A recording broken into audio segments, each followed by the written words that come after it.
رنګه غوږونه څلورمه برخه. مراته وایه ستاسو په وطن کې دا کیسې نشته. تواب غلی و. جوجو وویل درځه وخت ووت عسکر تللي دي. تواب کلي ته ورغی. د سوځېدلو کورونو په ایرو کې لاسره انګارونه ښکارېدل. تواب یوې کوچنۍ مړې نجلۍ ته کېناست. تکې سپینې ښکلې نجلۍ تور غوږونه لرل. غاړه یې پرې وه. تواب وژړل. جوجو وویل دا ځای خطر لري.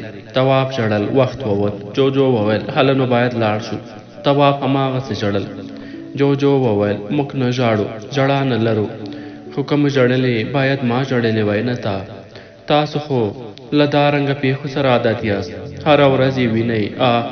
ژړا دې مصنوعي راته ښکاري. توابه هېڅ تاثیر یې راباندې ونه کړ. هله نو ناوخته ده. تواب حرکت وکړ.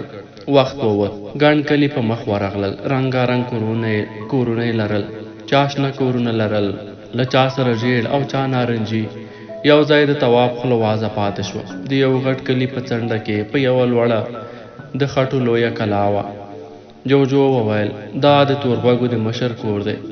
په ټوله سیاره کې تر دې سړي شتمن بل څوک نشته. بس لکه ستاسو په وطن کې چې یو څوک له طلاو غټه کلا جوړه کړي.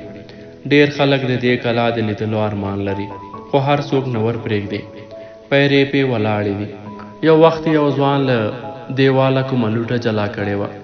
وینې و. سر یې ور پرې کړ. تواب وویل نو د دا دومره خاوره له کومه کړه؟ معدن لري. د څه شي معدن؟ د خاورې.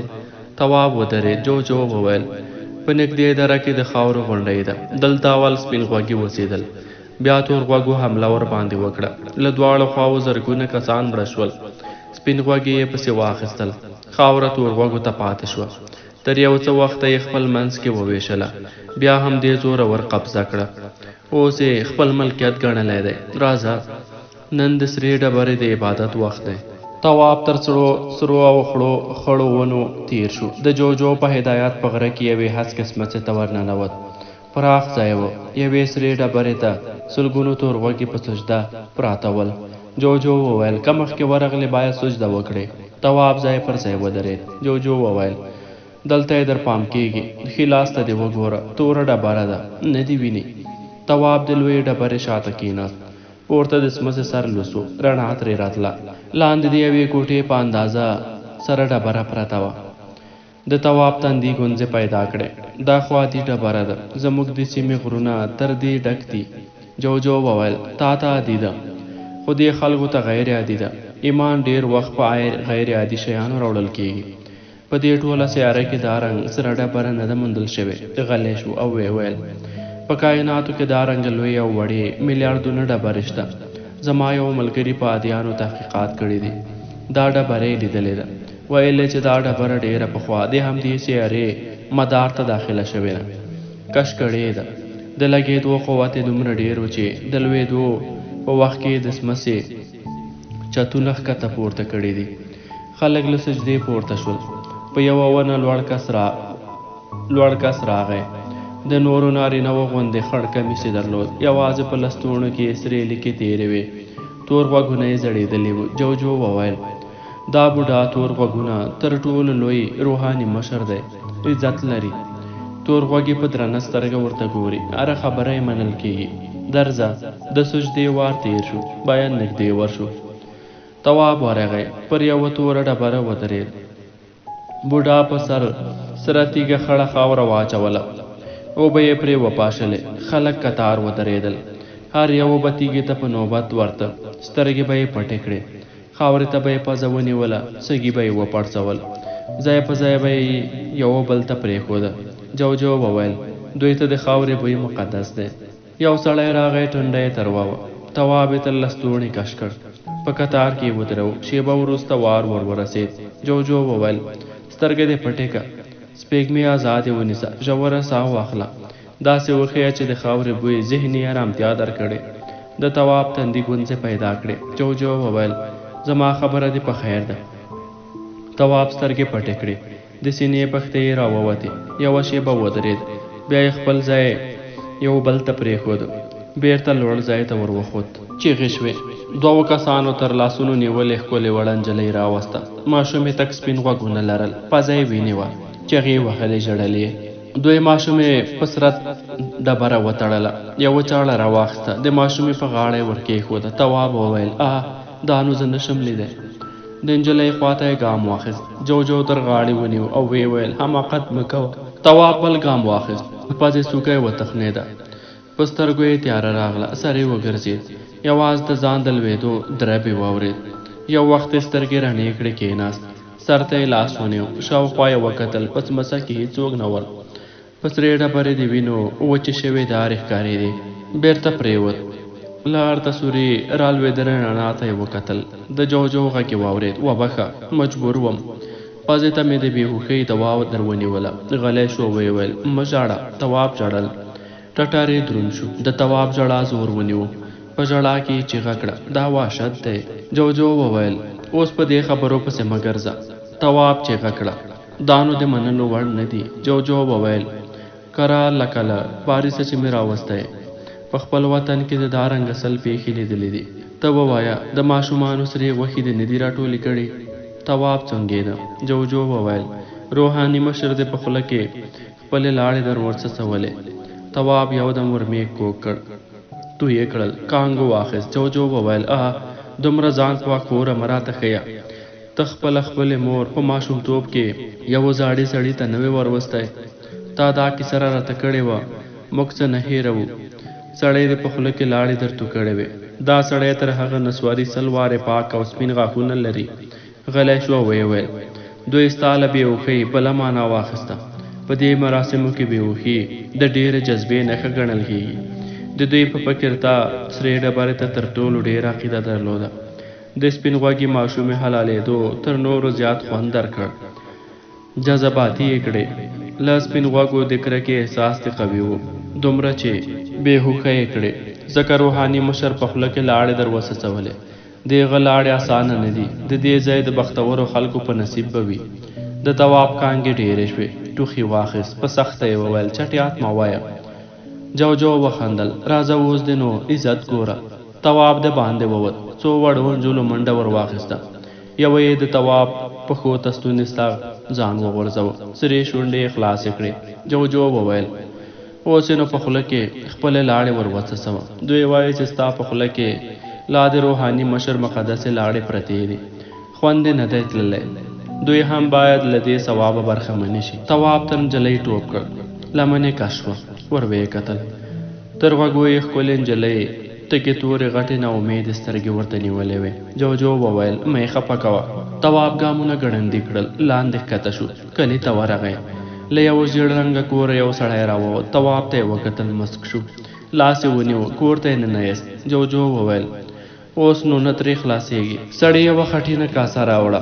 جوجو وویل کاسه وڅټه، برکت یې کړه، خبره خلاصه ده. تواب په کاسه خپله ژبه تېره کړه. سړي دیوال ته چاقو ونیو، کاسه کې یې ژېړه وړه ټوټه ورته کېښوده. جوجو وویل ویې خوره. تواب په حیرانۍ کاسې ته کتل. جوجو وویل ما د دې خوړو په اړه تحقیق کړی دی، په ټوله ځمکه کې مو تر دې پاک صحي او قوي خواړه نشته. تواب وړه ټوټه خولې ته واچوله. سړي بیا چاقو ور واخیست. تواب یې لاس ونیو او ویې ویل بس دې موړ یم. سړي دویم ځل کاسه ورته ونیوله. تواب په تشه کاسه ژبه بیا تېره کړه. سړي کاسه ور واخیسته، پر ژېړو زینو وخوت. له پورته د ښځو ماشومانو د خوشحالۍ چیغې راغلې. جوجو وویل په څټلې کاسه کې یې اوبه واچولې. د کور هر غړی یوازې یو غړپ حق لري. دا تبرک باید ټولو ته مساوي ور ورسیږي. د تواب تندی تریو شو. جوجو وویل بیا د ځان پاکوره ونیو، بد ښکارې، ډېر بد. زه یو وخت ستاسو په وطن کې له یوه کلي تېرېدم، خلک وو، ډولونه یې وهل، غوړې دوړې یې سره وهلې، سریښ څڼې یې درلودې، اتڼ یې اچولی، په اتن کې به یودم هیجاني شول، نارې به یې کړې دوی کلي ته پیر صاحب راغلی دی، د دوی کلي ته پیر صاحب راغلی، د ډوډۍ وخت راغی. پیر خپل مبارک لاسونه په چلمچي کې پرېمینځل، چلمچي د باندې ووت، اوبه چور شوې. هغه چا خپل ځان تر نورو بختور ګاڼه چې له چلمچي غټ غړپ وکړي. ان یو بوډا د بل سړي د لونګۍ شمله څټله، پر شمله د پیر لاسونو مبارک اوبه توی شوې وې. مه راته وایه چې دروغ وایم، تا خپله هم لیدلې دي. د تواب سر وځړېد. جوجو وویل توهین خو به نه و. تواب ته غوسه ورغله. ما ته پیغور راکوې؟ نه، یو څوک باید خپله عیبونه درته ووایي. تاسو خو یې نه وینئ، تل په نورو پسې خاندئ. د دې کاسې اوبه تر چلمچې پاکې دي، زر وارې پاکې. هغه پیر ته د ډوډۍ مخکې سارا ګشت ته لاړ، کېناست، سترګې یې تنګې شوې، زورونه یې وهل. شیبه وروسته یوه ککړه لوټه راواچوه، بله یې په کنده کې ننیسته، تر ډېرو یې چپ لاس په پرتاګه کې ښوروه. کوټې ته راغی، لاسونه یې پرې مینځل، اوبه یې تاسو وڅکلې، خو په دې کاسه کې یوازې ستا ژبه تېره شوې ده. ته خپله ووایه چې هغه اوبه پاکې وي که دغه. غلی شو.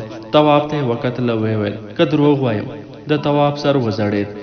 جوجو وویل دا خلک له دومره وحشت سره بیا هم تر تاسو ښه دي. مقایسه به یې کړو. دوی نه انټرنیټ لري، نه موبایل، نه کمپیوټر، د ټکنالوژۍ او تمدن په نوم څه نه پېژني. پوهنتون ماستر یو دکترا خو پرېږده، آن خط هم نه لري، کټ مټ لکه ستاسو چې زرګونه کاله مخکې ژوند مو درلود. دې خلکو نه په خپله څه لیدلې، نه د بل چا اوري. طبیعي خبره ده، باید همداسې وي، خو تاسو په 21مه پېړۍ کې لا نه اصلاح کېږئ. تر دوی ډېر خرافاتي او ناپوه او ظالم یاست. سړی له خپلې ښځې او ماشومانو سره راغی. ښکلې دنګې ښځې خپل کور ته د تواب ورتګ بختور وګاڼه. دربه راغله. تواب له سړي سره د باندې ووت. ګڼ کسان له تېرو نیزو سره ولاړل. له هره کوره له خاورو ډکه وړه خلطه راوړل کېدله. جوجو وویل د تور غوږو د مشر عسکر دي، ستاسو په حساب مالیه راټولوي. تواب وویل په مقابل کې څه خدمت لري؟ هیڅ، کټ مټ لکه ستاسو د وطن مشران. د دولت بودجې ته له 12 په میلیاردونو افغانۍ ورځي. د دوبۍ اروپا په چکرونو او عیاشیو مصرفېږي. دا سیاره هم همداسې ده. دا له خاورو ډکې کڅوړې د تور غوږو مشر ته ورځي. مشر 100 ښځې لري، ښکلې او قیمتي ښځې، ډېرې قیمتي. قومندانان یې هم همداسې در واخله.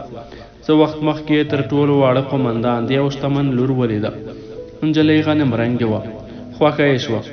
له خاورو ډکې 1.5 سل خلطې ور واستولې. یو دم چغې شوې. یوه عسکر یوه نجلۍ تر ویښتو ونیوه. جوجو وویل خاوره یې کمه راوړې وه. نجلۍ ړنګه شوه، بې سده پرېوته. جوجو وویل د عسکر څوک ډېر پیاوړی و. تواب وویل دا خلک ولې غلي شو؟ جوجو وویل یو خو مې نیمګړې خبره نه خوښېږي. که خبره د کېدو نه وي لا وله یې مه کوه، خو چې خولې دې راووته په نیمایي کې مه پرېږده. ویل مې چې دا خلک ولې څه نه ورته وایي، خو له خپلې خبرې پښېمانه شوم. بیا به پیغور راکوي، وایي چې به دوی هم ستاسې په شان پسونه دي.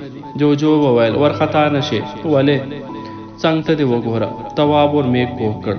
نیزه په لاس عسکر ورته ولاړو. عسکر په غوسه وویل ته ولې خاوره نه راوړې؟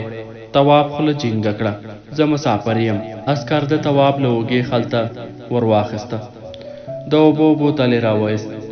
په حیرانۍ یې ورته کتل. پزې ته یې ور نږدې کړ. ویې ویل دا څه دي؟ اوبه. سړي بوتل په خپله ګوته وټکاوه. تواب وویل پلاستیک. عسکر په حیرانۍ بوتل ته کتل. بیا یې خلته پر مخ ور واړوله. د بسکوټو قوطي لاندې ولوېدل. عسکر ټوپ کړ. سترګې یې رډې راوختې. تواب یو بسکټ ور واخیست. مسک شو. پر بسکټ یې خوله ولګوله. بل یې عسکر ته ونیو. د جوجو ورخطا غږ یې واورېد. ما. عسکر بسکټ ور واخیست. پزې ته یې ور جوجو وویل ښه کار دې ونه کړ. عسکر پر بسکټ سپین غاښونه ولګول. ټنډه یې تروه شوه. تو یې کړل. جوجو وویل هله نو ځان باسه. تواب ورو وویل ولې؟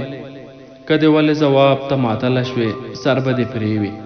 عسکر خپلې ګېډې ته لاس ونیو. سترګې یې ټینګې کړې او کېناست. تواب نورو عسکرو ته کتل. خلطې یې ټولولې. تواب بسکټ او د اوبو بوتل په خلطه کې ور واچول. د یوه کور شاته ودرېد. جوجو وویل کور په پایه ولاړ دی، پښې یې وینې. نو څه وکم؟ هغه تورې هسکې ډبرې ته ځان ورسوه. تواب تورې ډبرې ته ورغی. جوجو وویل اوس نو ملا کړوپه کړه، همداسې په ډبرو کې مخته لاړ شه. تواب ټیټ شو، مخکې لاړ، خو هسکې ډبرې یې پرېښودې. جوجو وویل همدلته کښېنه. تواب کښېناست. کلي ته یې وکتل. پر پراته عسکر ګڼ نیزه لرونکي کسان ور ټول وو. جوجو وویل سړی مړ دی. د تواب سترګې رډې راوختې. جوجو وویل د بسکوټو غنمو پروا نه درلوده، خو بسکوټ بوره لري. ما تحقیق کړی، بوره دې خلکو ته زهر دی. غنم پې دومره تاثیر نه کوي، خو بورې سړی ووژه. د تواب لنګي ولړزېدل. په ژړه غوني وویل ما قتل وکړ. جوجو وویل نه ته څه پوهېدې؟ غلی شو او ویل دوی به د دې سړي د مرګ په علت پوه نه شي. ښه ده چې چا ونه لیدې. تواب روان شو، غره ته وخوت. لاندې دره هم له زرګونو رنګارنګ کورونو ډکه وه. لرې خړه کوچنۍ غونډۍ ښکارېدله. جوجو وویل دا د خاورې معدن دی. ټوله سیاره د خاورې همدا یو معدن لري. پر دې غونډۍ څو وارې جنګونه شوي، په لږهاو سرونه پې پرې شوي دي. اوس د تورغوږو د مشر په واک کې ده. کښېنه باید خبرې وکړو. تواب په یوه هواره تیږه کښېناست.